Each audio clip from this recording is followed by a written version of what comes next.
In fact, it's the side that got the vital point at Wolves last week to make sure of Chelsea going back to the First Division. A chance for them to show a bit of style, really, in relaxed fashion, a tailpiece to a memorable season. One youngster who'll never forget the end of this season, I'm sure, it's Tommy Langley, who scored that vital point-winning goal last Saturday at Molineux. And what about the old campaigner, Peter Bonetti, the goalkeeper? It must be marvellous for him to go back into the First Division after all these years. Hull come with a side that's always been just beyond the clutches of relegation, now without the injured Billy Bremner, who steadied them so well for most of the season.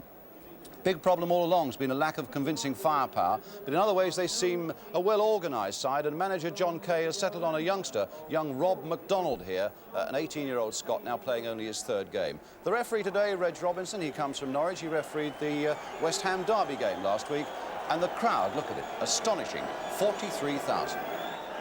So here we go then. The Chelsea celebrations already underway. Let's see if they can finish them off in style against Hull City today. Chelsea in the all-blue strip, of course, attacking the goal to our right.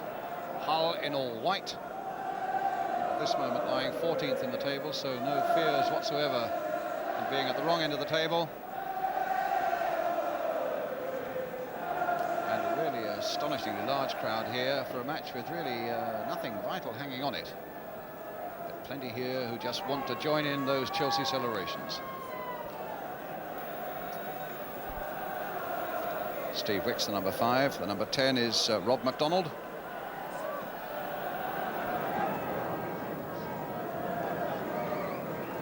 Galvin for Hull. De Vries. Galvin.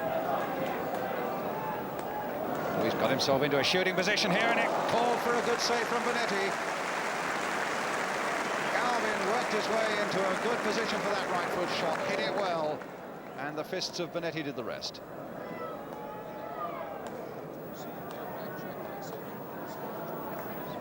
Corner then for Hull. Bringing Dave Roberts up, the number 6. And also the number 5, Stuart Croft. There's Roberts. Began his career just down the road at Fulham.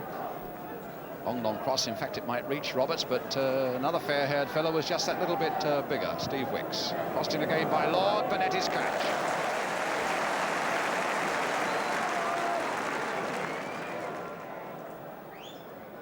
Now Wilkins, he's slipped Daniel. He's got Langley and he's got Britton up. And he's lost his way. Quarter of an hour gone, still no score. And Wicks back to Bonetti.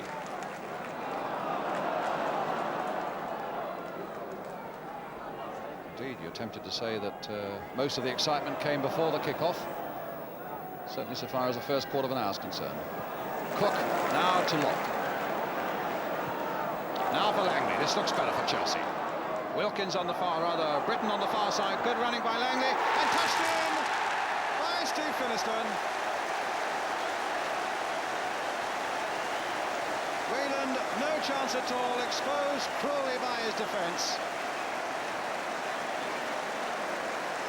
But a great run again by Tommy Langley, a young man who it seems can do no wrong at the moment. There he is in the centre. The run by Langley that always had Hull under pressure as he came towards that 6-yard area. And as he turned the ball inside, in fact it was no more than a mere touch, applied by Finiston, making his 24th goal of the season and giving Chelsea the lead with 16 minutes gone. Chelsea 1, Hull City 0, and it's that man again, Steve Finiston. And the man who made it, Tommy Langley, a young man who I say can do no wrong at the moment.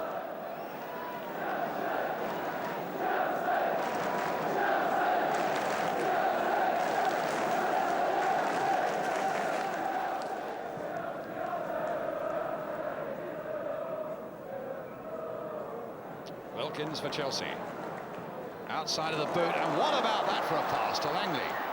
Played in there, oh my goodness, De Vries very nearly put it into his own goal.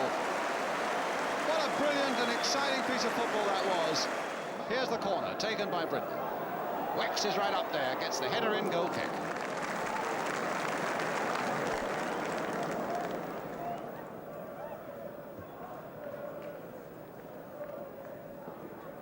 Harris there first.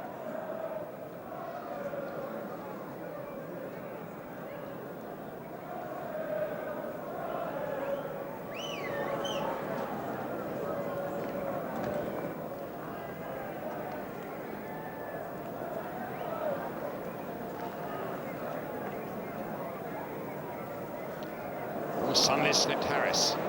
Now, can Hull get the equaliser here? Oh, penalty surely. How on earth could that not have been a penalty? Well, that's the most blatant penalty I think I've seen for a long time. Maybe the referee was unsighted, but Hull can feel very aggrieved that they weren't given that penalty when Sunley was brought down there. As it is, they've got a corner. And Wicks getting it away at the second attempt, but only then as far as Lord. Cook getting it away now.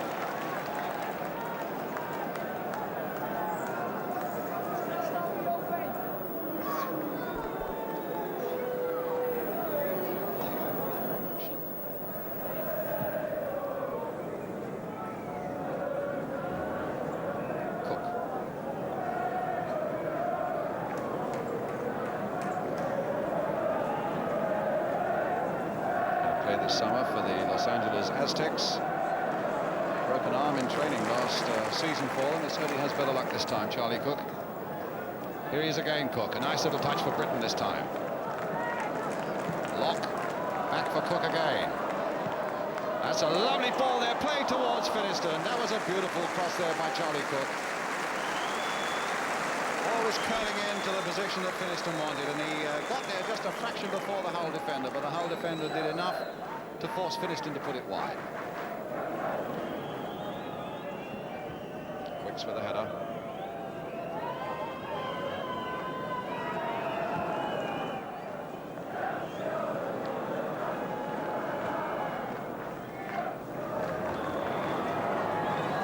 A throw to Hull. Strange ball by Locke in the first place. Nisbet with it. Played for Sunday. Short for Lord. Turned by Galvin. And a half chance was there. Didn't come to him quite as he wanted. Bouncing just that little bit awkwardly. Goal kick then to Chelsea.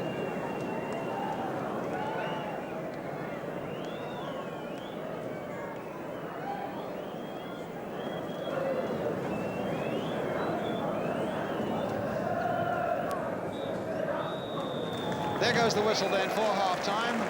Well, Chelsea at least getting a very good goal made for them by Tommy Langley and scored for them, in fact, inevitably it seems these days, by Steve Finiston. Hull, who battled away a bit, and I think probably could quite rightly say that they should have had a penalty just before half-time when Dave Sunley was brought down, but the referee thought otherwise.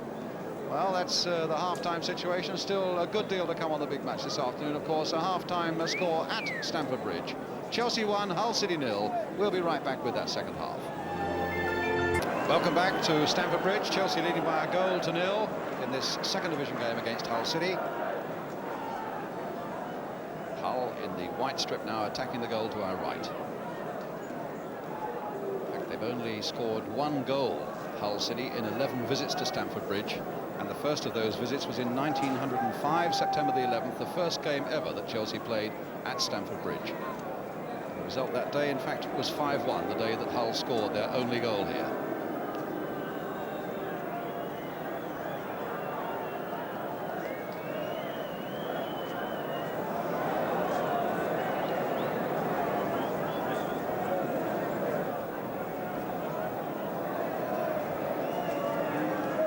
Chelsea unbeaten at home in the league.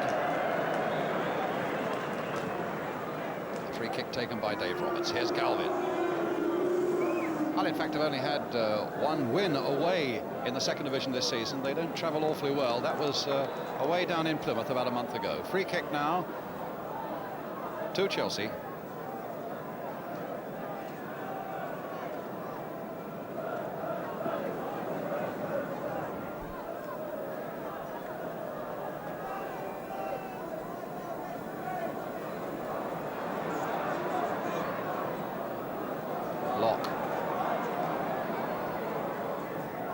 Finiston. Oh, what a flick there by Finiston now for Locke, charging into the area, and Roberts has gone with him. Goal kick. Scattered a few photographers, but a lovely rippling run down the right there by Chelsea.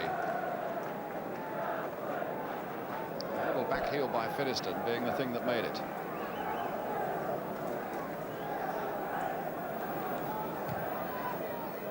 Daniels, long ball forward. Harris stopping Sunley. And Sparrow to Locke. Lewington. Headed on nicely for Langley. Combining again with Langley. Finiston waiting in the middle if Langley can get it over. Oh, and he's there. Finiston, number 2.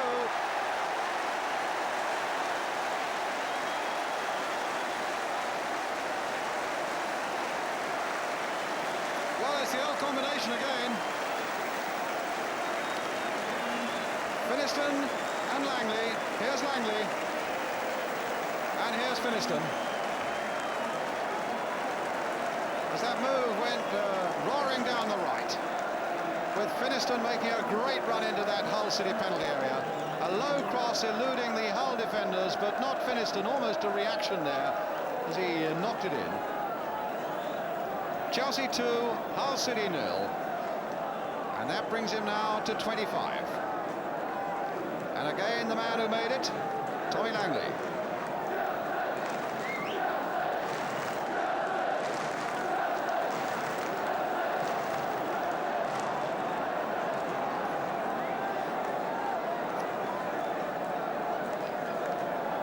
We'll ignore the mindless people who see fit to run onto the field and concentrate on the players. Charlie Cook here. And Chelsea now beginning to celebrate. They needed that second goal to keep the celebrations going. Mastermind.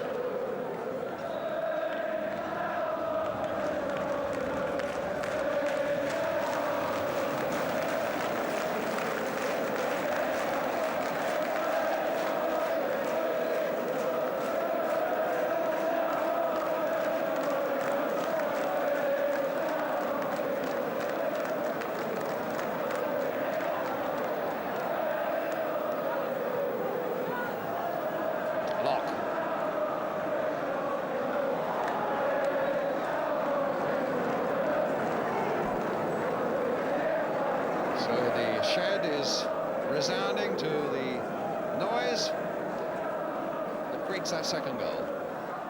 Sunley played here now for Galvin, and now for young McDonald.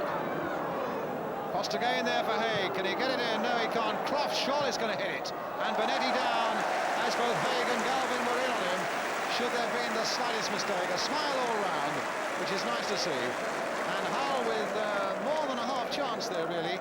And nobody really could quite find the shot that would count. Free kick to Chelsea.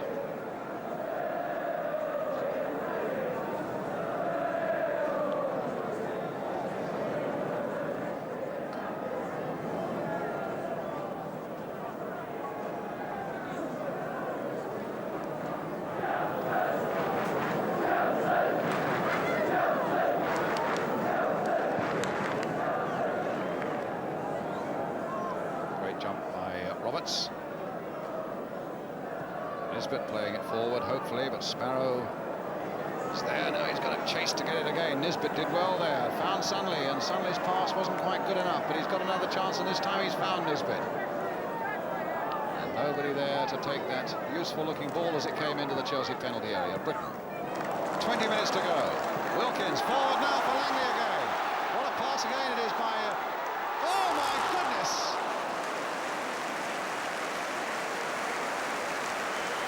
Wilkins is applauding his young number 11 as hard as he can go. He stopped just as we cut to him. But what a ball it was again by Ray Wilkins, beautifully flighted and curved into the path of Tommy Langley. And he took it and hit it, but hit it just a matter of inches too high.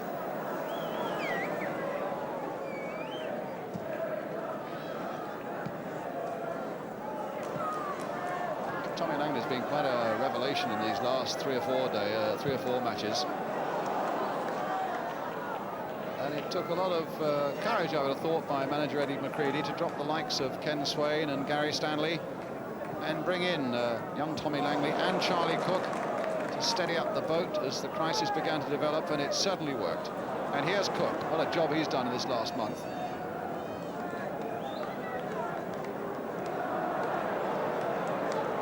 Locke Langley. De Vries. 10 minutes. Free kick. Oh, Locke and Galvin getting sorted out there, and Wicks going right in there, and Hull reacting as well. And the need for the referee to get in very quickly there to stop that stupidity. Well, it's Galvin and Locke who were involved in the first place. He's calling Galvin to him. And if he calls Galvin to him, he's got to call Locke as well.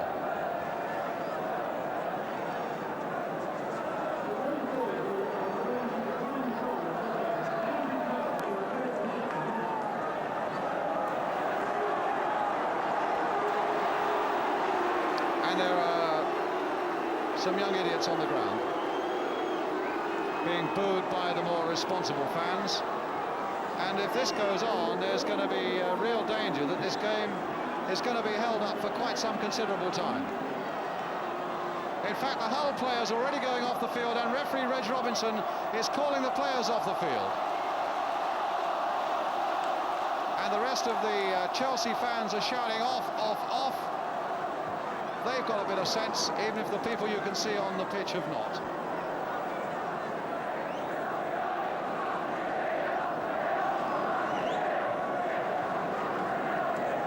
One player left on the field at the moment, I think. Oh, two, yeah, three. Wicks and Cook, and the Hull goalkeeper, Jeff Whelans. Cook and Jeff Whelans. And look at the Chelsea chairman on the left there, Brian Mears, with the Chelsea secretary, Chris Matthews, on the left. One of the rare lady secretaries in the Football League. They've obviously made some sort of public announcement.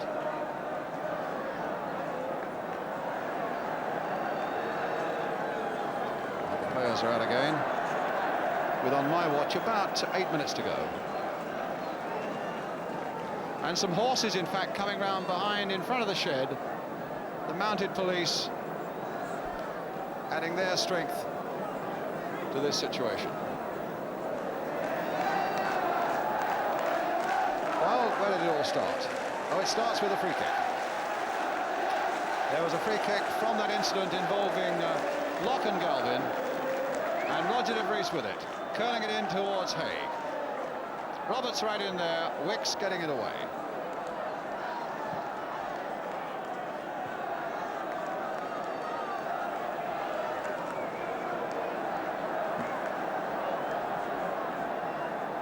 Galvin, and a corner for Hull.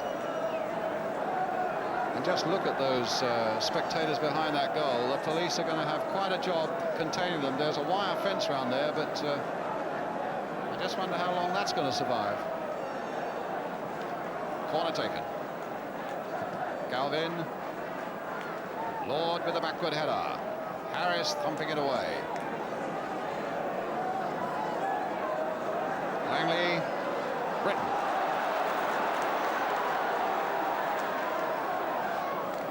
Wilkins, chipped in again there. Look at that run by Britton.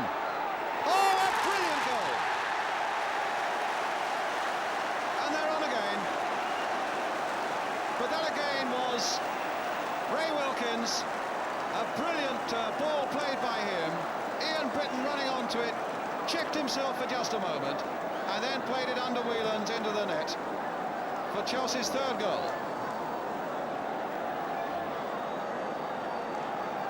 So yet again, the players have left the field.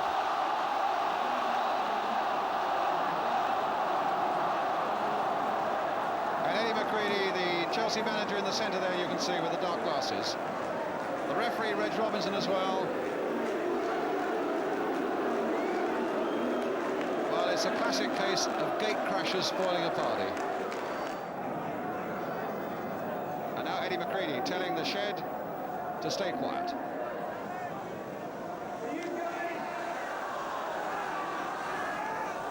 You guys won't get to the pitch.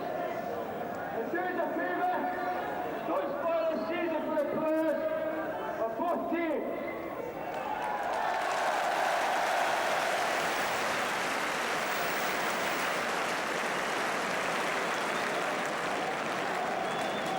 You get 7 minutes.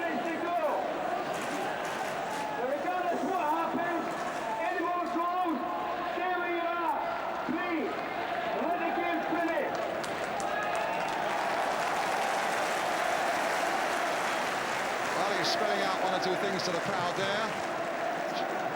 Didn't hear it terribly well myself through the loudspeaker, but I think the inference was absolutely clear, and that is that he wants the crowd to stay where they are and let the game, the last 5 minutes of the game, finish.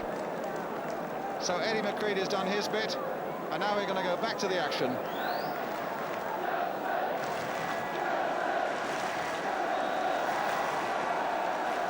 Well, now let's see if we can make some sense of all this chaos. About 5 minutes to go, though my watch has gone ticking on. It was about 5 minutes, I think, when Britain scored that last goal.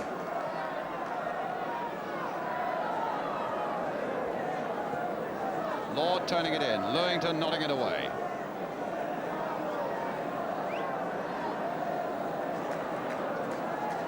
And back to Benetti.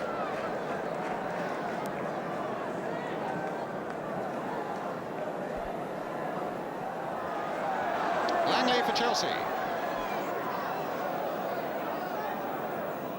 Oh, Britain in a lot of space on the far side. Finished through the middle. He's offside. It's in the back of the net, but it will not count. Linesman flagging on the far side.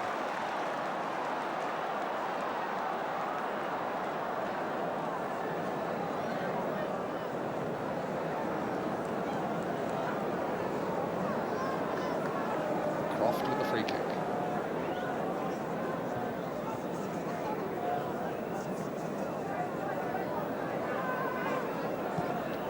Crossed in there towards Haig, nodded back down there. He claims it was handball by Cook, but the referee said it wasn't. And here's Sparrow. Long ball out here to Britain. With that stoppage, goodness knows how much time there is to go, but here's Finiston. Will he have time? Oh! Well, that was... What's he given now? He's given a penalty? What an extraordinary thing. Because he walked away from it, changed his mind and gave a penalty. Now, whether that was on what the linesman indicated to him, I wouldn't know.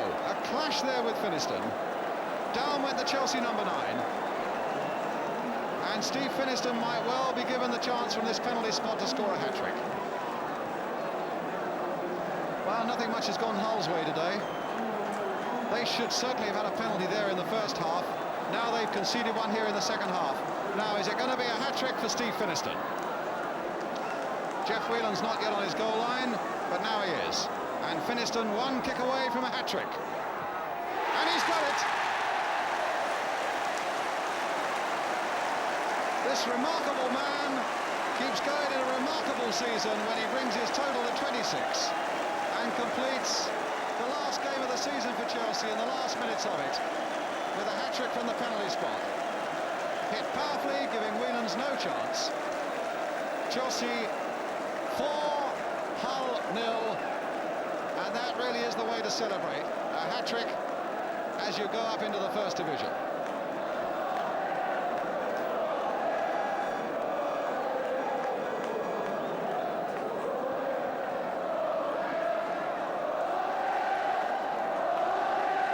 Wicks, Sparrow.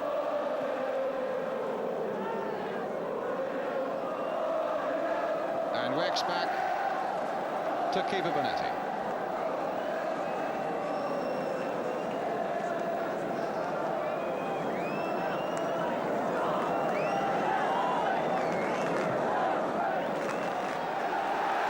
Well, the final whistle's gone, and look at them sprinting in there to try and beat the players in. Someone's been bowled over on the ground there. The linesman engulfed on this side by the crowds as they came swarming in. And some of the players just about getting down to the tunnel. And I think the referee decided that he'd blow that whistle when the play was on that side of the field and make a life or death sprint for the tunnel. 3 goals for Steve Finiston, 1 for Ian Britton, 4 for Chelsea, and what better way from then to say farewell to the second division and go up into the first.